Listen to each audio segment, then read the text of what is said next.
하나님 아버지 감사합니다. 179번째 온입 뉴욕 예배를 우리 이끄신 하나님을 찬양합니다. 부족한 종의 말씀을 증거합니다.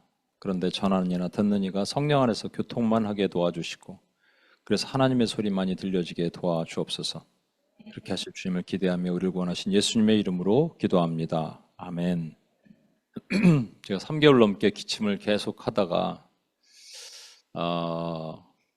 그 병원이 이제 설날이에요. 여기는 한국은 설이에요. 그래서 병원이 다 문을 닫아갖고 약이 다 떨어져서 항생제를 먹는데 먹어도 낫지도 않고, 그래도 어쩔 수 없이 약국에 갔더니 약국에는 항생제를 안 팔잖아요. 그래서 한방약을 오리엔탈 메디슨을 팔아갖고 이거 통할까 그러다가 이제 먹었어요. 먹은 지 일주일 정도 됐는 이제 뭐 그 설 연휴 때 먹었는데 기침이 멈춰졌어요. 이제 조금씩 아주 약하게 하는데 세상에. 그래서 예전에 기억이 나더라고요. 우리 진성 간사님도 기침 날 때 한방을 또 갔다고, 한방을 좀 가봐야 되는구나 이렇게 생각이 들었습니다. 신기하게 제가 개인적으로 한방을 그렇게 별로 믿지 않았는데 신기하게 이렇게 기침이 멈춰졌습니다. 또 여러분이 기도해 주시고 그래서 우리 규선 전도사님도 요즘 몸이 아픈 분들이 되게 많아요. 여기 한국에서도 뭐 불면증으로 좀 힘들어하는 자매님도 계시고, 우리 온인교회는 아니고 UPSM 그리고 또 오늘도 한 집사님이 식중독으로 또 못 오고 막 여러 가지가 그런데 기도가 많이 필요한 타임인 것 같습니다. 오늘 저는 여러분과 함께 창세기 강의 22번째입니다. 사실 제가 창세기 강의를 23번째로 끝날라 그랬어요. 이제 창세기 강의 중에 아브라함 시리즈가 23에서 끝나는라 그랬는데 조금 더 해야 될 것 같고요. 이제 뒤에 이삭을 바치는 것으로 끝내려 그랬는데, 그래서 오늘 제목이 그 한국에서는 완전한 순종이다. 완전한 순종이 아니라 완전한 부르심, perfect calling이라고 그 제목을 했는데 완전한 시험으로 제목을 좀 바꿨습니다. 오늘 좀 진성 간사님이 잘 나눠줬지만 오늘 본문을 보면 1절에 이런 말씀이 있거든요. 그 일 후에 이렇게 돼 있습니다. 그 일 후라는 거는 부엘세바라는 곳으로 쫓겨서 내려왔는데, 이제 부엘세바가 이스라엘에게 되게 중요한 지역이거든요. 북쪽으로는 단, 남쪽으로는 부엘세바 이렇게 얘기합니다. 그러니까 왜 거기까지냐면 그 밑에는 사막이에요. 사람이 살 곳이 아니에요. 그러니까 부엘세바가 조금씩 기침이 납니다. 부엘세바가 그렇게 또 비옥한 땅도 아닙니다. 강우량도 낮고 그런데 이제 최소한의 마지노선 거기까지 내려간 거죠. 근데 아까 말씀드린 것처럼 갑자기, 그러니까 늘 불안할 거 아니에요. 왜냐하면 우물을 파면 아비멜렉이 종들이 와서 빼앗고, 우물을 파면 아비멜렉이 종들이 빼앗고, 그래서 내려와서 사막의 경계선까지 온 거예요. 그런데도 여기서 또 뺏기면 어디 가지? 여기서 뺏기면 이제 갈 데가 없는 거예요. 그럼 사막으로 가야 됩니다. 죽는 거죠. 그렇게 걱정하고 염려할 때 갑자기 아비멜렉이 그 블레셋의 왕이 와서 동맹을 맺자는 거예요. 고개를 숙이는 거죠. 이게 하나님이 함께 하신다는 것을 봤죠. 그러니까 하나님이 그와 함께 하셨어요. 아브라함과 함께 하셨다. 하나님이 함께 하시면 그게 평화입니다, 여러분. 평안, 평화 이렇게 얘기하죠. 평강, 우리말에 뭐 이런 피스죠. 하나님이 함께 하셨어요. 그러고 나서 이제 시간이 흘렀는데 그 일 후라는 것은 그러고 나서 이삭을 바치는 때가, 이삭의 나이가 학자마다 틀린데 이삭을 바칠 때 나이가 12살이었다 또는 뭐 33살이었다 그러면요, 그 일 후가 며칠 후를 얘기하는 게 아니고요, 한참 오래 후, 몇 년 후, 몇십 년 후를 얘기를 하는 겁니다. 아브라함이 가장 오래 살았던 땅이 바로 부엘세바예요. 그럼요. 그러니까 이겁니다, 여러분. 부엘세바가 그렇게 좋은 곳이 아니에요. 그 큰 강남의 아파트를 갖고 있는 분이 사업을 하다가 망했어요. 뭐가 잘 안 돼서 부도가 났어요. 빨리 메꾸려고 그 집을 팔고 전세로 가서 삽니다. 그러다가 또 비즈니스를 하는데 안 되니까 그 전세집까지 전세 자금 빼고, 그리고 결국은 반지하 월세방으로 들어간 거예요. 근데 반지하 월세방에 있으면서 이거마저 안 되는 거 아니야 그러는데 간신히 그래도 숨을 넘기고 부도가 해결이 되고, 그래서 문제가 해결이 됐더라. 역전이 되긴 됐어요. 예, 그런데 여전히 반지하 월세방에 살고 있는 겁니다. 그걸 한 20년 살면 어떻게 될까요, 여러분? 그것이 막 풍요롭고 좋은 곳은 아닌데 한 20년 살게 되면 물론 거기서 우물을 파서 우물이 막 나오곤 했어요. 그렇지만 그렇게 되면은 거기가 그냥 이 땅이 좋사오니 하고 만족하고 사는 거예요. 그때 하나님이 뭐를 하시냐면 하나님이 그때 나타나셔서 하시는 게 뭐냐면 우리에게 무엇을 요구를 하십니다. 그러니까 여러분 우리가 편한 지대가 있어요. 컴포트 존이라고 하죠. 편한 지대가 있고 평안 지대가 있습니다. 피스 존이 있어요. 편한 지대는요, 그냥 편한 거예요, 지금. 그냥 이렇게 살다가 그냥 죽으면 되지, 이거예요. 그냥 편한 거예요. 뭐 좋은 것도 아니고 나쁜 것도 아니고 그렇게 살다가 가는 거죠. 그런데 평안 지대는, 피스 존은 틀립니다. 피스는 뭐라고요? 하나님이 함께 하셨어요. 그래서 아비멜렉이 와서 딱 그에게 동맹을 맺고자 한 이유가 뭐냐면 이게 지금 아브라함 보니까 혼자 있는 것 같지 않거든요. 그가 섬기는 신이 함께하는 것 같거든요. 그래서 그에게 와서 고개를 숙였는데 이 시간이 되게 길어졌어요. 아브라함이 거기서 사는 시간이. 그러니까 평안에서 피스존에서 컴포트존으로 바뀌기 시작합니다. 그렇게 되면 하나님 어떻게 하실까요? 계속 놔두시면 되실까요? 아브라함을 또 사용하셔야 되거든요. 믿음의 조상으로 만드셔야 되거든요. 그러니까 그가 편한 지대에 컴포트존에 오래 있을 때 나타나셔서 그를 점검하시고 테스트를 하셔야 됩니다. 그래서 뭘 하시냐면 하나님이 시험하시죠. 여기 보시면 1절에 그 일 후에 하나님이 아브라함을 시험하시려고 그를 부르셨다 이렇게 되어 있습니다. 여러분 이런 생각이 들죠. 우리 주기도문에 보면 우리를 시험에 들지 말게 하옵시며 이런 말 있잖아요. 그러니까 우리가 시험에 들지 말아야 되는데 하나님이 인간을 어떻게 시험하세요? 그런데 성경에 보면 시험하셨다는 얘기가 나와요. 예를 들어서 광야에서 시험하셨어요. 근데 왜 시험하셨는지 그 목적을 잘 보세요. 신명기 8장 2절입니다. 내 하나님 여호와께서 이 40년 동안에 내게 광야길을 걷게 하신 것을 기억하라. 이는 너를 낮추시며 너를 시험하사 내 마음이 어떠한지 그 명령을 지키는지 지키지 않는지 알려 하심이라. 시험하신 목적이 뭐라고요? 하나님 주신 명령을 지키는지 지키지 않는지. 다른 말로 하나님을 사랑하는지 아는지. 이거를 알려 하기 위해서 하나님은 시험하십니다. 그것뿐이 아니에요. 가나안에 들어갔을 때도 하나님이 시험하신다 그러셨어요. 사사기 3장 4절입니다. 잘 보세요. 남겨두신 이 이방 민족들로 이스라엘을 시험하사 여호와께서 모세를 통하여 그들의 조상들에게 이르신 명령들을 순종하는지 알고자 하였더라. 마찬가지예요. 그 명령을 지키는지 아니 지키는지, 하나님을 사랑하는지 안 사랑하는지 하나님이 시험하시는 거예요. 그죠? 그 시험을 통해서 그 다음에 다음 스텝이 나갑니다. 그러니까 하나님이 사랑하시는, 하나님 반드시 점검하고 싶으세요. 하나님이 저와 여러분에게도 점검하고 싶은 게 있어요. 그게 시험하고자 하는 거예요. 근데 우리를 시험에 들지 말게 하옵시며가 이제 헷갈리잖아요. 주기도문에. 이 시험에 들지 말게 하옵시면은 시험보다는 유혹이 맞아요. 우리말에는 이제 시험, 유혹 그래서 헷갈리는데 이게 헬라어로는 페이라스모스라 그러는데 이 유혹은 temptation, 유혹은 사단이 주는 거고요. 시험은 하나님이 하시는 겁니다. 유혹은 되게 달콤하고 우리가 좋아하는 거고요. 시험은 때로는 어렵고 힘든 거예요. 그럼 어느 게 좀 편할까요? 어느 게 쉬울까요? 당연히 유혹이 좋은 거죠. 그러니까 이빨이 이제 썩어 있는 아이가 그 이빨을 뽑아야 되는데 아이스크림을 계속 먹는 거예요. 아이스크림을 먹고 싶은 자꾸 생각이 드는 거죠. 그 유혹을 받는 거죠. 그게 유혹이라 그럽니다. 그 유혹하는 대상은 사단입니다. 근데 하나님은 이빨 썩은 아이에게 이빨을 뽑았어요. 그리고 이제는 아이스크림을 먹으면 안 되는 거예요. 당분간은. 의사가 이렇게 얘기를 했어요. 그런데 자기 동생이 아이스크림을 먹고 있어. 유혹이 오죠. 그때 하나님께서 시험하시는 거예요. 먹나 먹지 않나 보시는 거죠. 이게 시험이라는 거죠. 갈대 상자를 쓴 그 김영길 총장님, 한동대 초대 총장인 김영길 총장님의 사모님이 김영애 사모님인데 이분이 쓰신 갈대상자라는 책에 한 부분이 나와요. 어떤 형제가 있었대요. 그 형제가 한동대 들어갔더니 시험을 보는데 무감독 시험이에요. 그래서 그것을 이제 자기 친구들한테 얘기했더니 야 어떻게 무감독으로 시험 볼 수 있냐 이래요. 저도 신학교 다닐 때 몇몇 그 교수님들은 무감독으로 하셨어요.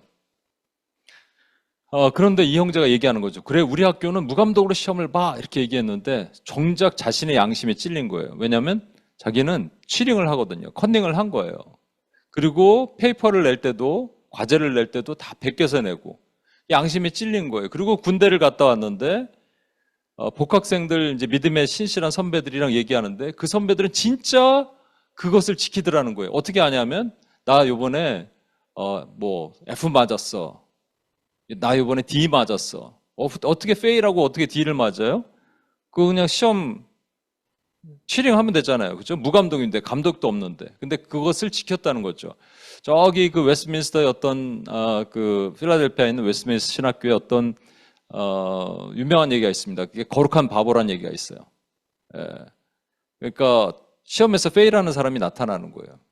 근데 이 형제가 그 얘기를 듣고 충격을 받아서 하나님께 기도하기 시작했습니다. 하나님, 저는 왜 이렇습니까? 하나님, 제가 이 양심이 나의 사욕을 이기게 도와주옵소서 기도했어요. 근데 어느 날 하나님의 음성이 들렸대요. 뭐라고 얘기하냐면, 너는 네 선한 양심을 어기면서 얻었던 그 더러운 이익이 원래 네 것도 아니잖니. 그러니까 하나님의 말씀하시는 게, 보여주신 게 뭐냐면, 똥이에 10원짜리 동전이 하나 들어가 있는데 그 10원짜리 동전도 내 것도 아닌데 그걸 얻으려고 내 손에 똥을 묻히는 그런 거랑 마찬가지 아니야. 다이아몬드 정도 되면 솔직히 손에 똥 묻혀도 돼요. 그죠?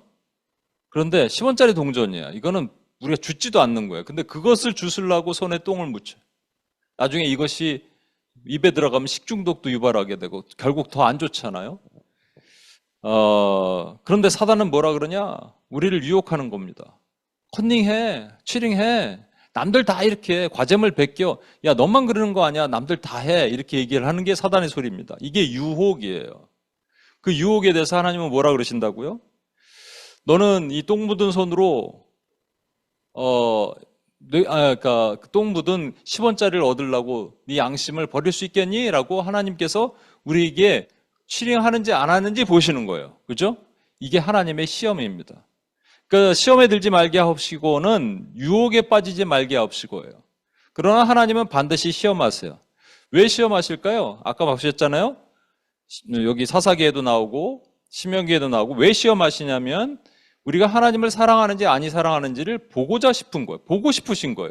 우리 하나님을 사랑하잖아요. 사랑한다고 얘기하잖아요. 그런데 보고 싶은 거예요. 그것을 통해서 하나님은 우리를 성장시키시기 때문입니다. 성장을 통해서 우리는 성숙해집니다. 성숙. 머추어해지죠.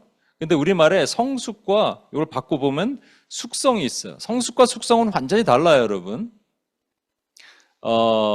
그 한국에서 TV에 어떤 유명한 묵은 김치 돼지 등갈비집인가? 그 집이 유명한 집이 나왔어요. 그래서 이게 PD가 촬영을 합니다. 딱 보니까 김치가 아주 그냥 묵은지가 너무 맛있나 봐요. 그래서 촬영을 해보니까 이 집은 김치를 직접 담그고 그 김치를 굴을 하나 사서 굴 안에다가 넣는 거예요. 그리고 굴 안은 습도와 온도가 딱 맞잖아요. 굴 안에서 숙성된 김치가, 이건 4년 된 거고 5년 된 거고 이런 묵은지가 나오는 거죠. 여러분, 그 숙성시키는 과정이 어렵습니까? 아니에요. 너무나 시원하고 너무나 좋은 온도. 덥지도 않고 춥지도 않은 그 적당한 습도와 온도에서 그냥 퍼질러 있으면 되는 거예요. 그건 유혹이라고 얘기합니다. 숙성은 하나님 우리에게 숙성시키지 않으세요. 그러나 우리에게는 성숙시키기 위해서 어떻게 하냐면, 여러분, 사과 씨를 땅에다 심으면 나무가 자랄까요? 예, 자란대요. 그런데 그 나무에서 자란 사과를 우리가 먹을 수 있을까요? 못 먹어요. 그 나무에서 자란 사과는요, 능금이라 그래서 이게 크랩 애플이라고 그러더라고요. 크랩 애플인데 이거는 조금만, 어렸을 때 제 집에, 우리 집에 능금 나무가 있었어요. 조금만 사과, 그 먹지도 못하는 사과예요. 그러면 이걸 어떻게 하냐면요, 그래프팅, 접붙이기를 하는 거예요. 좋은 뭐 부사, 뭐 후지 사과 이런 거 있잖아요. 접붙이기를 합니다. 그리고 나머지 가지는 다 잘라내는 거예요. 이게 성숙입니다. 성숙은 아파요. 하나님은 때론 우리에게 시험을 통해서 우리를 성숙시키게 만들거든요. 하나님을 사랑하는지 아니 사랑하는지. 시험 안 하면 안 되나요? 안 하실 수가 없어요. 왜?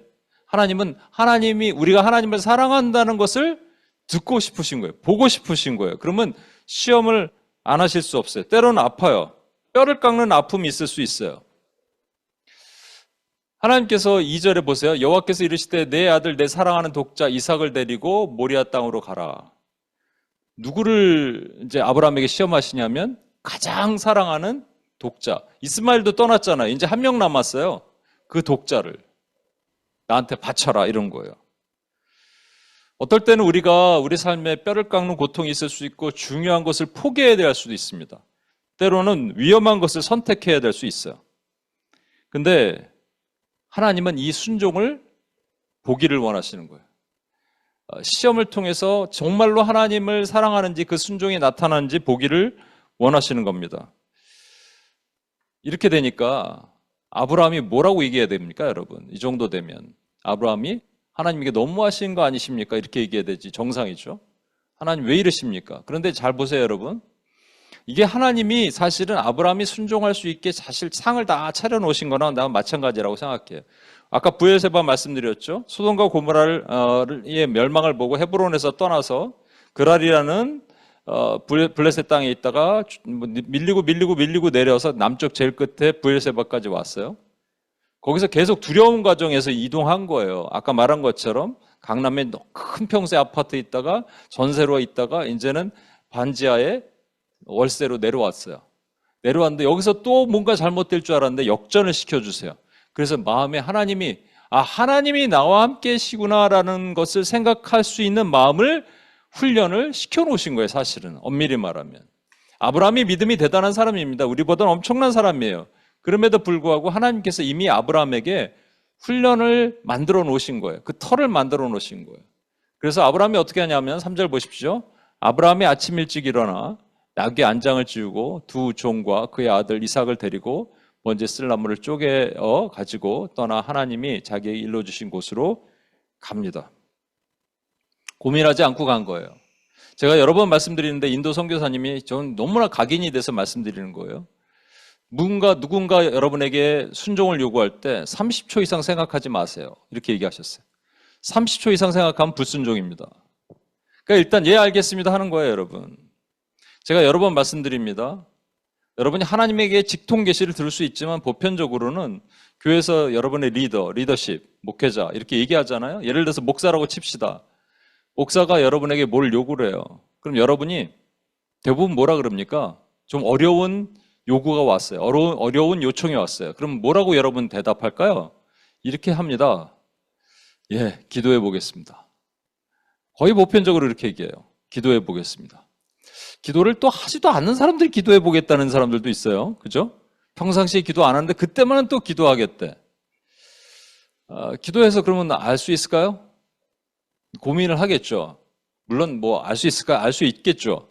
그런데 여러분 그렇게 하는 게 아니라고 여러 번 말씀드립니다. 왜냐하면 이 목사가 싹군이 아니고 짝퉁이 아니면 그래도 기도하고 여러분에게 얘기할 거 아니에요. 그죠? 기도하고 여러분에게 이걸 요청할 거 아니에요. 그럼 여러분 그것을 믿음으로 받으시면 되는 거예요. 그래서 예 하겠습니다 하면 되는 거예요. 그런데 만약에 그 결과가 안 좋아요. 결과가 네거티브하게 나와요. 그러면 반드시 하나님은 하나님이 시키지 않는 짓을 시킨 그 목사를 징계하십니다. 근데 여러분은요. 여러분 순종했기 때문에 상을 받게 돼 있어요. 그런데 그게 하나님으로부터 왔든 안 왔든 여러분이 만약에 불순종한다면 기도하겠습니다 하고 안 되겠는데요 하잖아요. 일단 기도하겠습니다 하면 30초 지났어요. 안 되겠습니다 하면 여러분은 그 과정과 상관없이 여러분은 불순종이 된 거예요. 그러니까 아브라함 보세요. 아브라함은요 다음날 아침 뭐가 그렇게 좋다고 아들 제물에 바치는데 일찍 일어나서 나간 거예요. 그건 왜 그랬을까요? 이것 또한 마찬가지예요. 아브라함 안에 하나님을 향한 믿음이 있었기 때문에 가능한 겁니다. 로마서 4장 3절 보세요. 성경이 무엇을 말하느냐? 아브라함이 하나님을 믿음에 그것이 그에게 의로 여겨진 바 되었느니라. 그래서 하나님은 아브라함을 뭐라 그럽니까? 믿음의 조상. 아브라함이 하나님을 믿었다는 것은 아브라함이 믿음의 조상이 된 거예요. 그런데 잘 생각해 보세요. 믿음의 조상이지 원래 순종했잖아요. 그럼 순종의 조상이라 그래야 되잖아요. 그렇죠? 그런데 순종의 조상이라고 안 하고 왜 믿음의 조상이라 그러냐? 순종할 때 뭐를 가지고 순종했다는 거예요?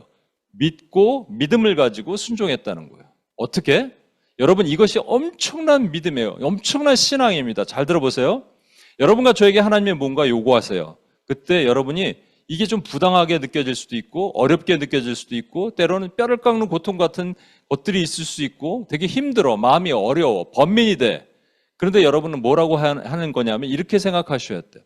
아, 하나님에겐 뜻이 있으시겠지. 이걸 믿는 거예요. 그분이 선하시기 때문에 하나님에겐 뜻이 있으실 거야를 여러분이 믿는 거예요. 그래서 믿음의 조상이 된 거지 순종의 조상이 된 게 아니란 말입니다. 아브라함이. 여러분, 그 독일어로 trust라는, 우리 신뢰하다는 말이 독일어로는 trost예요. trust. 예. 이게 죄송합니다. trust, 신뢰하다가 trust라는 말에서 나왔는데 이게 그 절대적인 믿음이라는 말입니다. 그러니까 우리가 순종한다고 얘기할 때는 하나님을 믿고 그것을 순종하는 거예요. 그러면 저와 여러분은 이제 너무 간단하죠? 하나님이 여러분과 저를 언젠가는 시험을 하셔야 돼요. 왜? 왜 한다고 그랬죠? 하나님을 사랑하는지 안 하는지 보셔야 되니까. 그러면 시험을 하실 때 여러분과 저는 그것이 얼마나 어렵고 이런 거에 상관없이 하나님에게 뜻이 있으시겠지 하고 저와 여러분은 순종할 수 있나요? 뒤에 얘기하겠습니다만 여러분에게 이삭이 있어요. 여러분이 가장 좋아하는 거예요. 어떤 사람은 그것이 여러분의 가족일 수 있고 사랑일 수 있고 건강일 수 있고 여러분의 재정일 수 있고 성공, 명예, 성취일 수 있어요. 근데 그거 내려놓으래요. 그럼 할 수 있나요?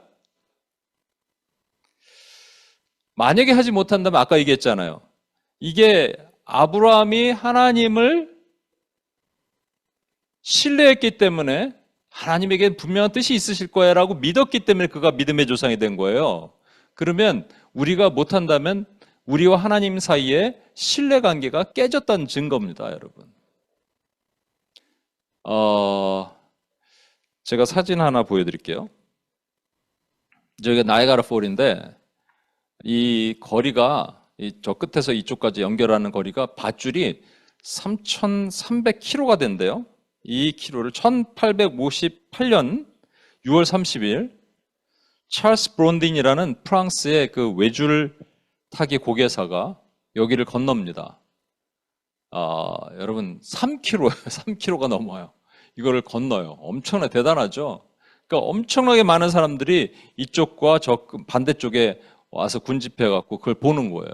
근데 외줄을 이 10m짜리 말을 하나 가지고 이렇게 건너는 거예요. 그래서 건넜어요. 사람들이 막 열광을 합니다. 그러면서 이제 막 이 브론딘 외쳤겠죠. 이 사람이 이렇게 얘기한 거예요. 존경하는 여러분, 여러분은 제가 다시 돌아갈 건데 이쪽으로 반대로 돌아가야 되는데 제가 사람을 등에 업고 갈 수 있다고 여러분 믿습니까? 그랬더니 사람들이 믿습니다. 막 이랬어요. 우리는 브론딘 씨를 믿습니다. 그러니까 여러분 저를 믿어주시니 감사합니다. 그러면 제 등에 누가 업히시겠어요? 하니까 순간 적막함이 쫙 돌더니 혹시라도 눈이 마주칠까 봐 고개를 팍 숙였다는 거예요. 사실 이게 하나님의 부르심과 같은 거 아니에요, 여러분? 너는 나를 믿니? 예, 믿습니다. 그럼 너는 내 등에 업혀서 가겠니? 고개를 숙이는 거예요. 혹시라도. 주여 내가 여기 있사오니 죄를 보내소서. 이거 하는 거예요. 근데 어떤 사람을 브론든이 딱 지목을 합니다. 당신은 나를 믿습니까? 그랬더니 믿습니다. 브론든 씨를. 그 등에 딱 업혀서 갑니다. 이게 그 사진이에요. 이 사람의 이름이 해리 콜코트라고 얘기하는데 이 사람 누구냐면 브론딘의 절친이자 매니저래요. 매니저 하니까 브론딘을 믿는 거예요. 믿으니까 가는 거예요. 이건 절대적인 신뢰입니다. 인간도 이렇게 신뢰해서 가는데 아까 얘기했잖아요. 하나님이 너는 날 믿니? 우리 믿습니다 하잖아요. 기도할 때 믿습니다 하는데 실제 정작 하나님이 내 등에 업혀서 나랑 같이 갈래? 그러면 하나님 왜 이러십니까? 이러잖아요. 왜 저한테만 이러십니까? 이게 뭐 때문에 그래요? 우리 안에 뭐가 있어요? 어떤 두려움이 있어요? 어떤 걱정이 있어요? 비슷한 다른 얘기를 한번 해보겠습니다. 이 한국말로 된 책은 예수를 위한 바보라 그러고요. 원어는 그 넵 케이프 목사님의 On the Road with Jesus라는 책입니다. 이 넵 케이프 목사님은 남아프리카 공화국에서 목회를 했어요. 목회를 꽤 크게 했습니다. 잘 됐어요. 근데 어느 날 하나님께서 이제 이분이 잘 됐으니까 사실은 따지자면 safe zone, comfort zone에 있었어요. 편한 지대에 있었죠.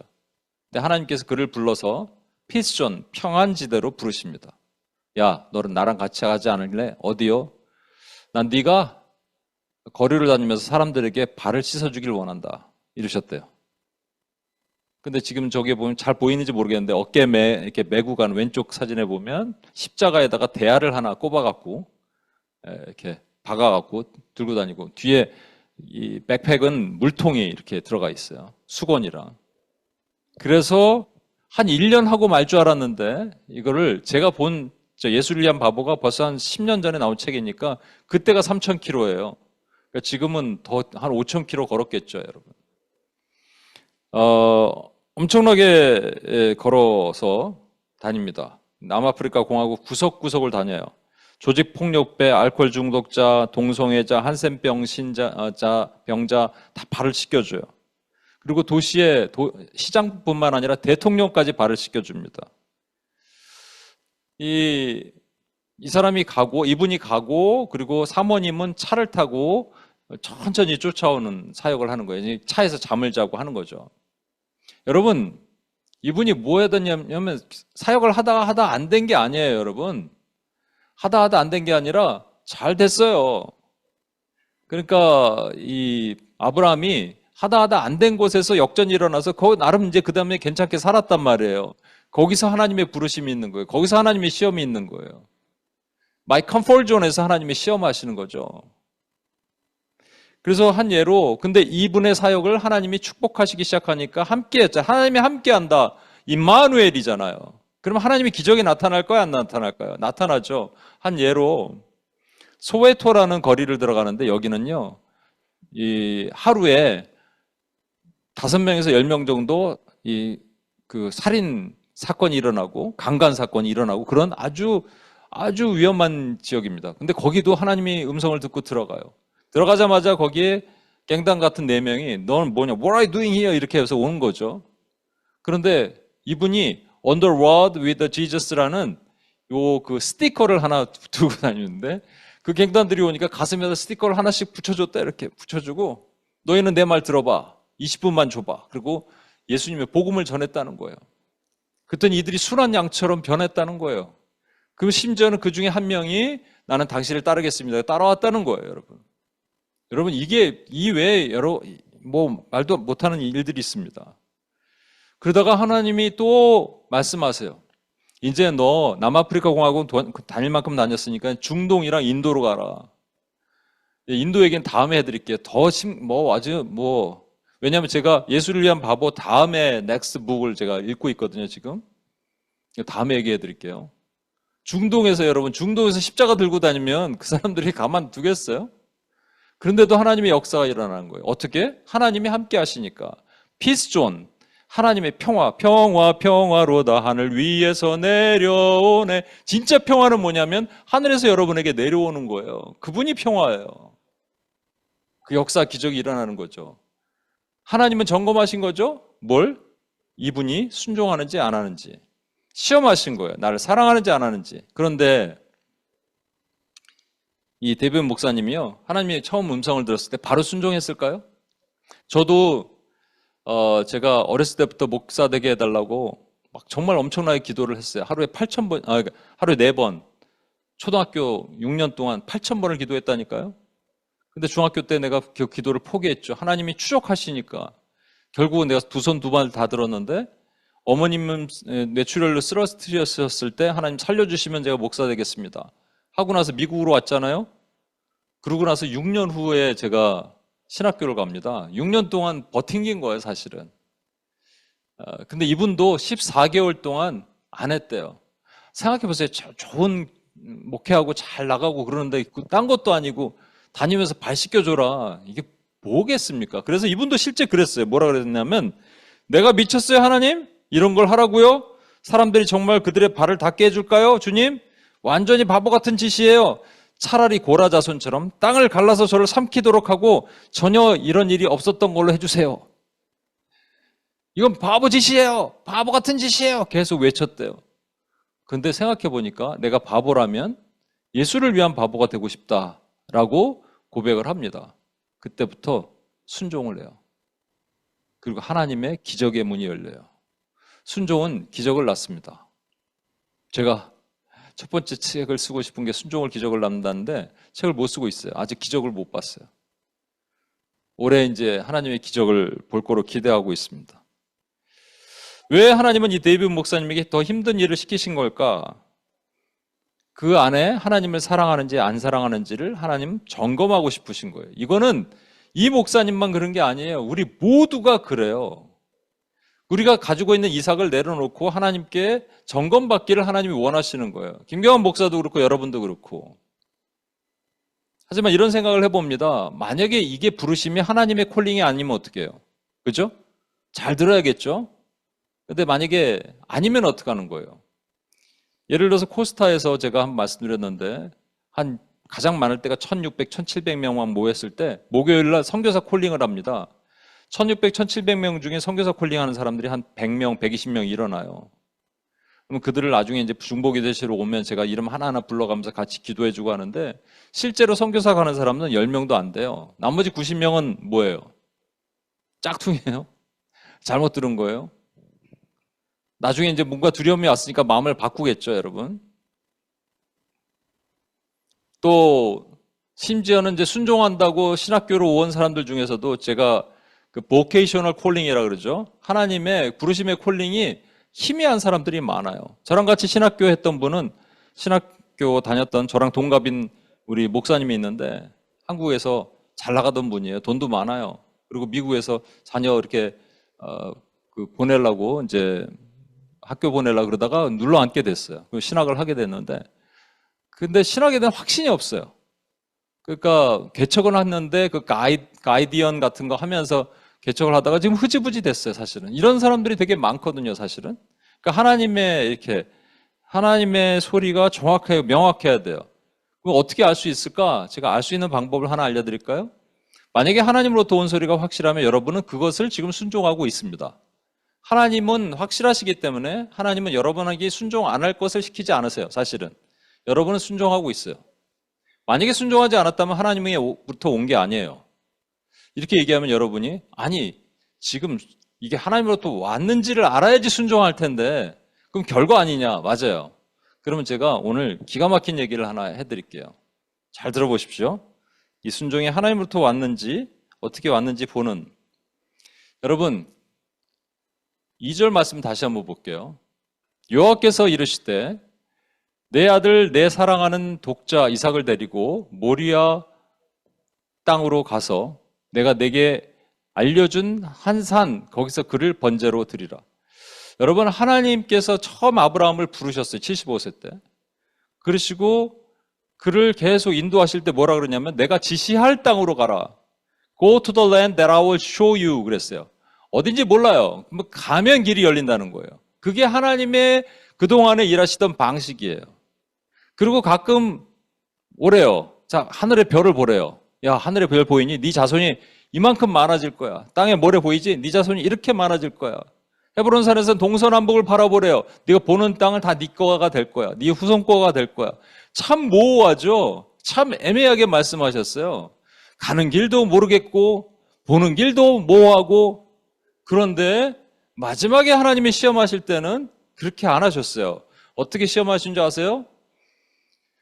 모리아 땅으로 가라. 정확하게 스페시픽한 땅의 이름을 딱 지정해 주십니다. 그리고 모리아 땅으로 가는데 산이 뭐 한두 개일 거예요? 여러 개가 있을 거 아니에요. 그런데 하나님께서 내비게이션을 틀어주시는 거예요. 내가 내게 알려준 한 산 딱 있어. 거기 가서 번제를 드려라. 정확하게 얘기를 하십니다. 여러분 소름 끼치지 않아요? 저희 묵상하다가 소름 끼쳤는데. 무슨 얘기냐면 하나님께서 우리를 시험하실 때는 그게 어려운 거 우리가 알아요. 어려운데 모호하면 따라 하겠어요? 그죠? 모호한데 이게 하라는 얘기인지 말라는 얘기인지 뭐 어떻게 하라는 얘기인지 앉으라는 얘기인지 일어서라는 얘기인지 가라는 얘기인지 뭐 서라는 얘기인지 모호하면 여러분이 가시겠어요? 하겠어요? 그러니까 하나님은 여러분과 저를 시험하실 때는 매우 구체적으로 스페시픽하게 더 이상 하나님한테 거절하지 못하게 하나님 구체적으로 확실하게 말씀하십니다. 그럼에도 불구하고 우리가 참 문제가 많아요. 순종을 안 해요. 한 분의 얘기를 드릴게요. 이분은 직장이 원주에 있어요. 그 보험공단의 원주에 있어요. 근데 이제 이분이 사실은 섬기던 교회는 사랑의 교회에 있었는데 저한테 어느 날 연락이 왔어요. 미국에 있을 때. 목사님 혹시 개척 안 하십니까? 왜 그러냐 했더니 사랑의 교회를 나오고 싶다는 거예요. 나는 지금 개척할 마음이 없고 제가 미국에 있는데 무슨 개척이냐. 그랬더니 알았다고. 고민하다가 결국은 저희가 그때 양재동에서 빌려 쓰던 교회가 있어요. UPS 선교센터 선교 모임을 빌려 쓰던 교회가 양재동에 있었는데 그 교회로 이분이 이제 가게 돼요. 그러고 나서 어느 날 그냥 남들 다 아파트를 한대니까 요즘 한국은 아파트 하나씩 있어야 되잖아요. 아파트. 그래갖고 아파트를 지원했는데 그게 무슨 국민주택 뭐 이런 것이 됐어요. 된 데가 어디냐면 여기 있는 시흥역이에요. 근데 이분이 그래서 나 이제 그 잡을 이제 그 원주에 너무 머니까 막 2시간씩 주말마다 2-3시간씩 차 타고 왔다가 가고 이게 너무 힘드니까 그냥 이 근처에 어플라이를 해야겠다고 하고 이쪽에 지원을 했는데 거기가 어디냐니까 그 아파트에서 바로 한 3분 거리예요. 한 빨리 걸으면 3분, 5분, 3분 거리예요. 거기에 그 보험공단이 있어요. 근데 저희 교회에서는 지금 여기 있는 교회에서는 직주교가 전부 5분 안에 다 이루어집니다. 많은 사람들이 이 자매님한테 이 오님교회를 와라. 아니 하나님께서 이렇게 얘기해 주시는데 이렇게 명확하게 하시는데 근데 이 분이 하나님의 분명한 사인을 기다린다는 거예요. 저는 뭐 오라고 얘기는 안 했어요. 전 누구든지 수평이동에 대해서는 제가 얘기를 하지 않거든요. 근데 이제 본인이 오겠다면 얼마든지 오픈합니다만. 근데 제가 이렇게 생각했어요. 이것만큼 더 명확한 그게 어디 있을까? 처음부터 저한테 제가 개척을 할 거냐 이렇게 물어보기도 했고 아니 이것만큼 더 명확한 게 어디 있어? 그런데 사람이 안 들으려면 안 듣는 거더라고요. 그게 우리의 모습이에요, 여러분. 언젠가는 올 수도 있겠죠. 그렇게 하나님께 순종할 때 하나님은 어떻게 하시냐면요. 하나님은 어떤 결과를 이 하나님의 들은 음성이 맞는지를 그것도 확인해 주세요. 죄송합니다. 4절 보세요. 제3일에 아브라함이 눈을 들어 그곳을 멀리 바라본지라. 3일 만에 딱 보니까 산이 보이는 거예요. 아, 맞구나 하나님의 음성이. 너 뭐하다 왔니? 라는 이 책을 쓰신 이은상 선교사님이에요. 다니엘 기도에도 한번 나왔었고요. 우리 코로나 한참일 때. 이번에 소개를 잠깐 드리면 미국 캘리포니아 주립대학 교수였고 남편도 같은 학교 교수로 국제개발처장직을 겸임하고 있었어요. 1989년도에 이 두 분이 캘리포니아 주립대의 주최로 세계 환경 세미나를 위해서 한국에 옵니다. 환경 세미나를 참석하고 이제 며칠 있다가 돌아가려고 그러는데 어떤 한국의 한 교회에 이은상 선교사님이 참여를 들어가서 예배를 드리다가 하나님의 음성을 들어요. 너 뭐하다 왔니? 너 뭐하다 왔니? 충격을 받아요. 그러면서 조금 더 이런 세미한 음성이 들리는 것 같더래요. 내가 너에게 많은 은혜와 복을 주었는데 그동안 너는 너만 잘 먹고 잘 살다 온 거니? 그때 막 눈이 퉁퉁 붓도록 눈물을 흘렸대요. 그리고 남편과 함께 그 얘기를 나누고 그래 우리가 이제 결단하고 하나님의 일을 합시다. 복음을 전하는 일을 합시다. 그리고 그래서 이분들이 교회를 개척합니다. 사비를 털어서 교회를 개척해요. 그 남편분이 상담 심리학과와 신학 박사를 같이 겸하고 있는 분이었더라고요. 황희철 교수라고. 근데 30대 대통령 자문위원을 합니다. 그리고 유엔의 아시아 교육 담당관, 미국 교육국 장학관을 지내요. 남은 건 뭐냐면 대학 총장이에요. 그러니까 총장 자리를 딱 바라보고 있는데 하나님이 너 뭐하다 왔니? 그리고 다른 일을 부르시는 거예요. 부르셔서 순종해요. 그 캘리포니아에서 교회 개척을 하는데 개척이 잘 됐어요. 그런데 어느 날 하나님께서 그것 말고 다시 부르시는데 이거보다 훨씬 더 큰 빅 무브먼트를 요청하시는 거예요. 그게 뭐냐니까 한국으로 가라는 거예요. 35년 동안 미국에 살았는데 한국으로 가라. 한국으로 가라. 근데 한국으로 가는데 하나님께서 매우 구체적인 모리아산을 딱 보여주신 겁니다. 뭐냐면 명지대학교 교목실장. 그러니까 어떻게 해요? 예, 거절할 수 없어요. 예, 거절할 수 없는 하나님의 부르심이에요. 그래서 이분들이 순종을 합니다. 그리고 딱 도착해서 교목실장 하면서 교회를 개척해요. 3년 됐는데 급속하게 부흥을 합니다. 그러니까 얼마나 좋겠어요. 와, 하나님 감사합니다. 근데 3년이 딱 지나니까 이제 교회 내려놓고 순회 선교사로 다녀라.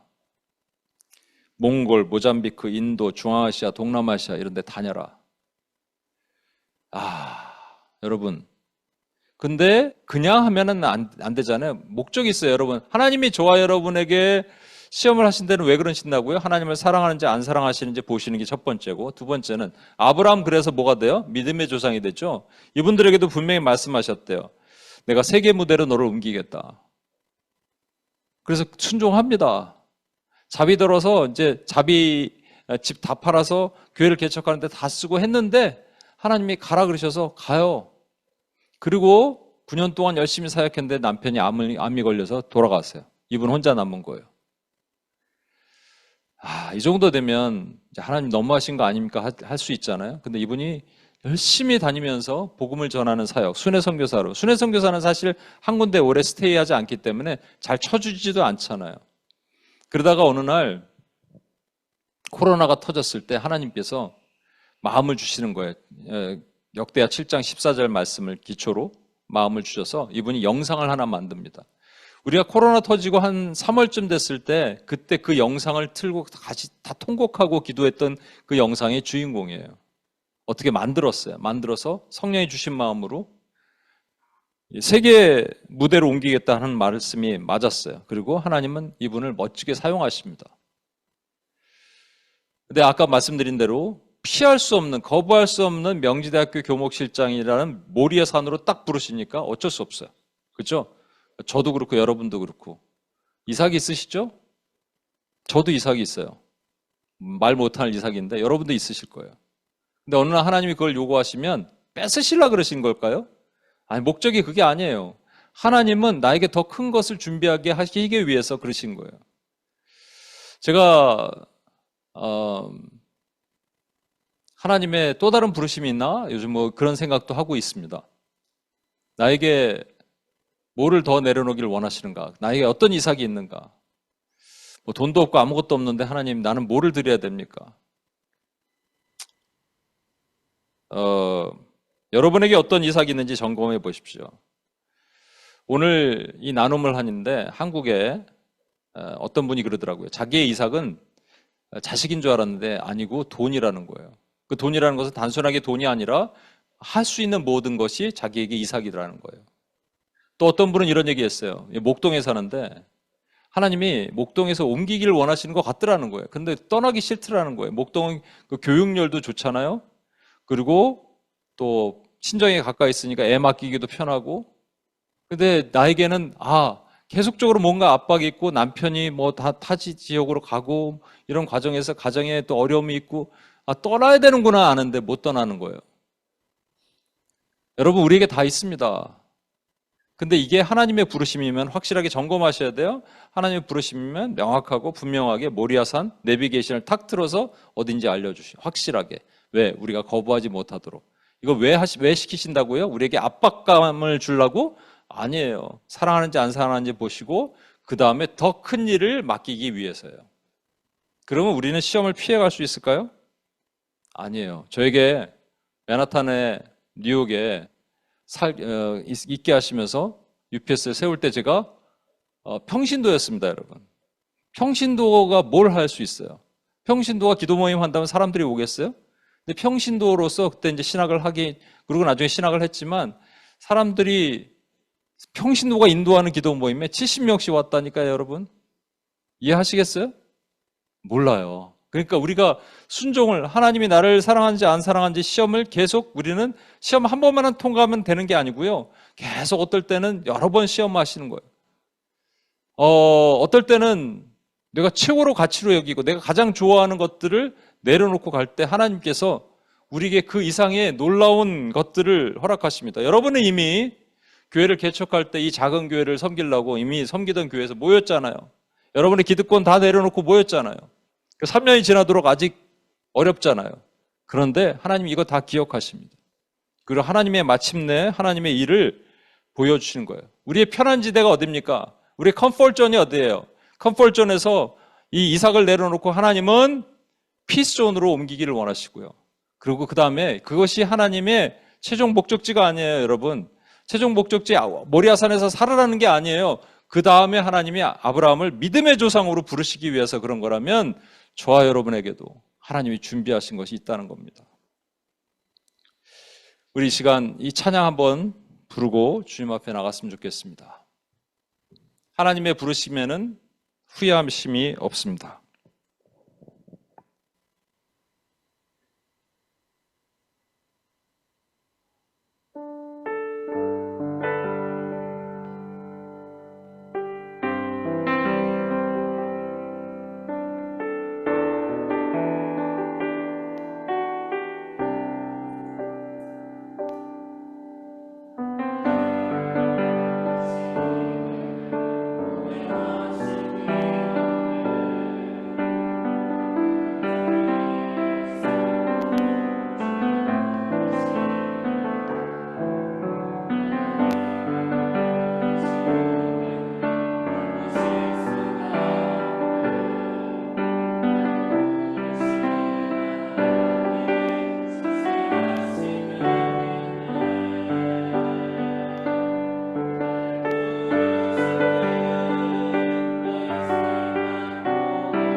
이 시간 같이 한번 기도하겠습니다. 우리 아브라함 얘기는 워낙 많이 알았어요, 그렇죠? 근데 마지막 이 얘기를 여러분 기억하십시오. 아브라함이 하나님께서 그가 안전지대로 삼고 있는 보엘셰바에서 부르셨는데 안전지대로 삼고 있었지만 아브라함이 순종할 수 있었던 것은 여기까지 내가 밀려왔는데 역전시키셨는데 하나님이 뭐 하시겠지, 하나님의 뜻이 있으시겠지, 이미 하나님이 밥상 다 차려놓고 아브라함에게 숟가락 들어 하신 거예요, 여러분. 우리도 마찬가지입니다. 우리가 하나님의 부르심에 거절할, 하나님의 시험에 실패하기를 하나님이 원치 않으시는 거예요. 그래서 하나님이 지금 저와 여러분을 시험하시면 우리에게 통과하기를 원하시는 겁니다. 그때 하나님 앞에 우리가 서야 되는 것이 있습니다. 뭐냐면 하나님은 그전까지는 모호하게 말씀하셨고 어디로 갈지 잘 모르겠고 무엇을 해야 될지 잘 모르겠는데 하나님의 시험 때는 너무나도 명확한 거예요. 돌아갈 수 없을 정도로, 거절할 수 없을 정도로. 이게 하나님의 은혜 아니겠습니까? 그래서 아브라함에게 내비게이션 달아주신 거예요. 그럼 저와 여러분도, 여러분과 제가 혹시라도 아주 작고 크게, 저 같은 경우는 한 가지 작은 거 하나 말씀드릴게요. 제가 이 책에서, 이 데이비드 케이프 목사님 두 번째 책에서 그런 얘기가 나오더라고요. 개척 초기에 교회에서 살았대요. 교회에서 먹고 자고 했대요. 기도하려고. 사람들이 하도 기도를 안 해서 그렇게 했더니 어느 날부터 사람들이 와서 같이 기도하기 시작했다. 제 사순절 때 교회에서 먹고 자고 하려고요. 이게 작은 하나님의 테스트죠. 저의 뭔가 기득권을 내려놓은 거죠. 이건 작은 거 얘기하는 거예요. 저에게 또 다른 것들이 여러 개 있습니다. 여러분도 다 이삭이 있을 거예요. 그리고 하나님의 부르심이 있을 거예요. 그때 여러분과 제가 순종하고 나갈 때 하나님이 놀랍게 준비하신 것을 얻을 수 있습니다. 시험을 피해갈 수 있을까요? 없습니다. 그럴 수는 없어요. 하나님 반드시 누구든지 다 하나님의 자녀면 시험하십니다. 그럼 멋지게 통과합시다. 고민하지 말고 지나갑시다. 그래서 하나님의 그 은혜 안에 가봅시다. 오늘 너무 드라마틱한 얘기만 제가 말씀드려서 여러분 힘들죠? 외줄타기 뭐 이런 거, 데이비드 케인 목사님, 이은상 선교사님 이런 거 말고도 얼마나 작은 곳에 여러분 삶의 구석구석에 하나님이 여러분을 시험하시는 얘기가 있습니다. 그럼 우리가 시험에 통과해야 돼요. 주님이 원하십니다. 이 시간 하나님이 이미 나에게 준비되어 시험을 통과할 수 있는 마음을 주시고 그 은혜를 주셨는데 그 은혜로 나아가길 원합니다 하는 마음으로 이 시간 주여 한번 외치며 다 같이 한번 기도하겠습니다. 주여!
하나님 아버지 감사합니다.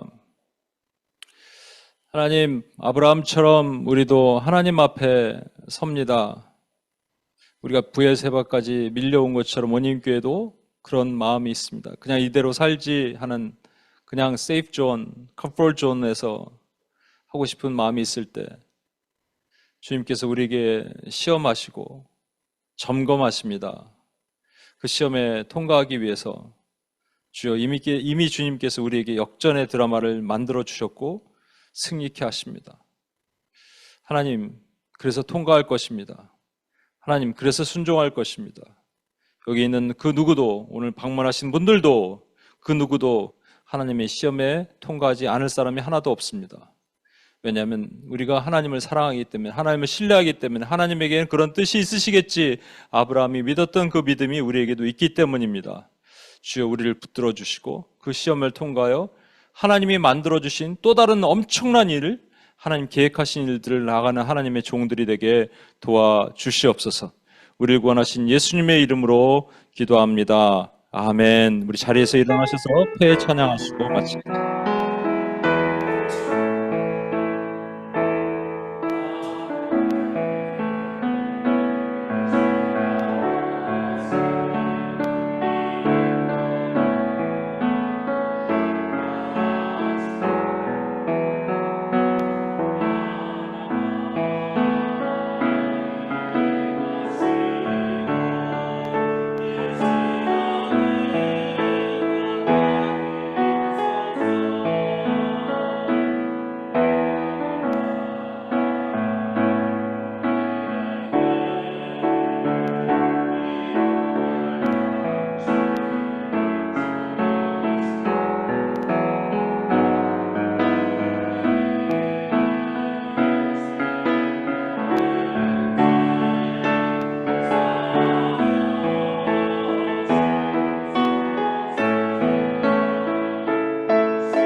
이제는 우리 주 예수 그리스도의 은혜와 아버지 하나님의 무한하신 사랑과 성령님의 감화, 감동, 충만 교통하심이 하나님이 시험하실 때 즉각적으로 아브라함처럼 순종하여 하나님이 내비게이션 틀어서 보여주시는 그 명확한 길로 인도하심을 받아 마침내 하나님의 더 크고 놀랍고 귀하고 아름다운 일을 담당하기로 작정하는 하나님의 신실한 주의 종들 머리 위에 이들의 삶과 모든 영역 위에 이제로부터 영원토록 함께 하시길 간절히 축원하옵나이다.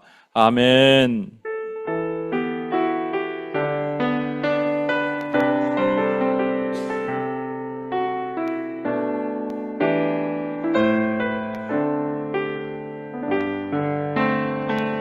하나님께 영광의 박수 올려드리겠습니다.